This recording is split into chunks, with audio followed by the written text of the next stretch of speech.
Another one of your former players, Minamino, made the big move to Liverpool. How quickly do you think he plays himself into that first team, or should I say regular action with Jurgen Klopp in that group?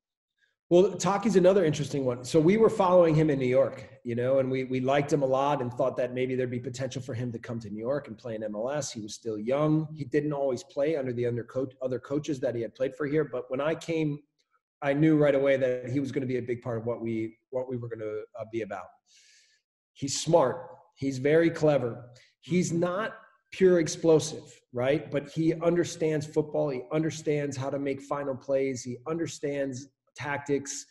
And so, what you have in Liverpool is so many incredibly talented and experienced players that play ahead of the ball that it might take a little time for Taki to really establish himself with that group.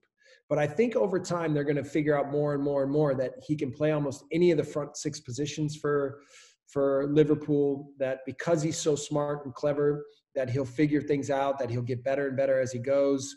I've heard that in training, he's done really well and they've been really impressed, but in games, it hasn't quite come together for him. So it might take a little bit of time, but knowing Taki, he's the kind of guy that has so much drive and will find a way to get better every day. And it'll only be a matter of time before he's a bigger part of what they're doing there. One of the biggest storylines in sports, I know it took a huge notice here in the United States, was you becoming the first American to ever coach in Champions League. What was it like walking out of the tunnel hearing that anthem? Yeah, I mean, it's awesome. The first game we had here in Salzburg was also so much about the club. They had for 14 years come just short from qualifying for Champions League. So, and the stadium was full an hour before the game, and they were so excited and ready for it. And then, there was almost this quiet at kickoff because they were almost ready for disappointment again. Erling Haaland scores 2 minutes in the game. We wound up having a fantastic match, up 5-1 at half. We wound up winning 6-2.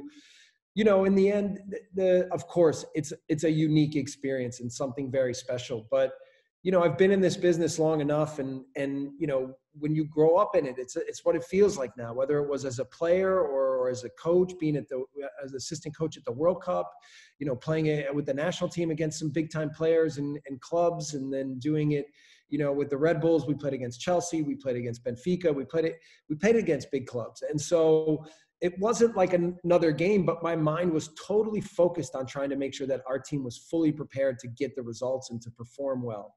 So in the end, you can look back on it a little bit more now and think about it and enjoy it. And then, also analyze what was good, what we could have done better. It's a big experience, no doubt. And I think it will make me better in the long run, both personally and professionally.